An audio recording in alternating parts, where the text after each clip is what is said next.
ഗുരുവിന്റെ മൊഴിയിൽ നിന്നൊഴുകും തിരുവചനം ഒരു മനമായി കേൾക്കാം, ഒരുമയോടെ പാടാം, അനുഗ്രഹമായി തീർക്കാം ഈ സുദിനം നമ്മിൽ വചനത്തിൻ കൃപയോടെ മുന്നേറിയിടാം.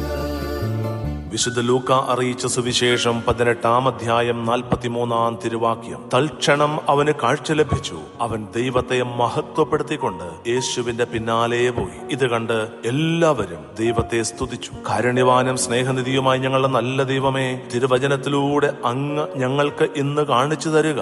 കാഴ്ച ലഭിച്ച, കൃപ ലഭിച്ച, അനുഗ്രഹം ലഭിച്ച അവൻ ദൈവത്തെ മഹത്വപ്പെടുത്തിക്കൊണ്ട് യേശുവിന്റെ പിന്നാലെ പോയി.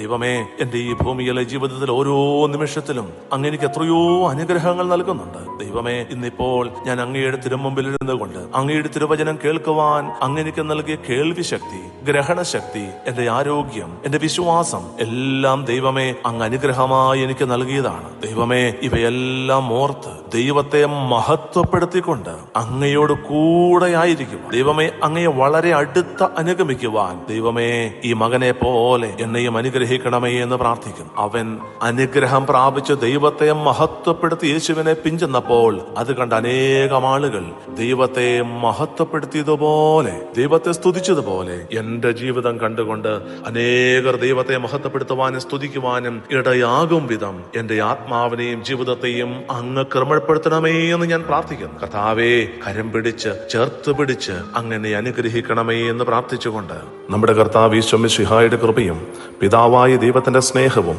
പരിശുദ്ധാത്മാവിന്റെ സഹവാസവും പരിശുദ്ധ അമ്മയുടെയും നീതിമാനായ മറിയൗസേപ്പിന്റെയും മധ്യസ്ഥവും സകല മാലാഖമാരുടെയും സകല വിശുദ്ധരുടെയും സംരക്ഷണവും നൽകി സർവശക്തനായ ദൈവം നിങ്ങളെ ആശീർവദിച്ച് അനുഗ്രഹിക്കട്ടെ, ഇപ്പോഴും എപ്പോഴും എന്നേക്കും. ആമേൻ. വചനത്തിൻ കൃപയോടെ മുന്നേറി